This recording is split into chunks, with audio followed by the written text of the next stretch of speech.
ఈ మహిళా దినోత్సవం మనందరికీ కూడా స్ఫూర్తిగా ఉంటుందని చెప్పి నేను మనస్ఫూర్తిగా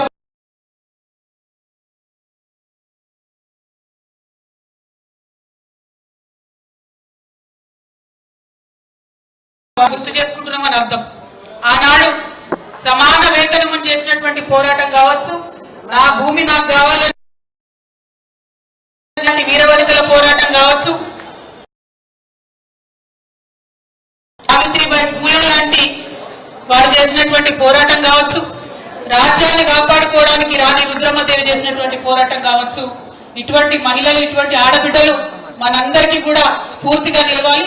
వారి స్ఫూర్తితోని మనందరం కూడా కదం తొక్కి ముందుకు కదిలి తెలంగాణ మహిళల యొక్క హక్కులను కాపాడుకోవాలని చెప్పి ఈ సందర్భంగా మహిళల అభ్యున్నతి కోసం, మహిళల హక్కుల కోసం, ఆ పోరాటం కోసం మనందరం కూడా పునరంకితం కావాలని చెప్పి అందరికీ పిలుపునిస్తూ తెలంగాణ ఆడబిడ్డలందరికీ కూడా మహిళా దినోత్సవం అంటేనే మన హక్కులను కాపాడుకునేటటువంటి ఈ రోజును అందరం కూడా స్మరించుకోవాలి, సంబరంగా జరుపుకోవాలి, అవసరమైతే పోరాట స్ఫూర్తిని నింపుకొని ముందుకు కదలాలని కోరుకుంటూ మళ్ళీ ఒక్కసారి తెలంగాణ ఆడబిడ్డలందరికీ కూడా మహిళా దినోత్సవ శుభాకాంక్షలు.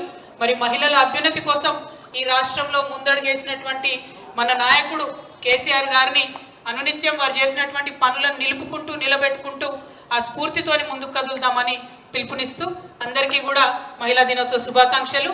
Thank you. జై తెలంగాణ, జై తెలంగాణ. మహిళల ఐక్యత, మహిళల ఐక్యత. జై తెలంగాణ, జై కేసీఆర్.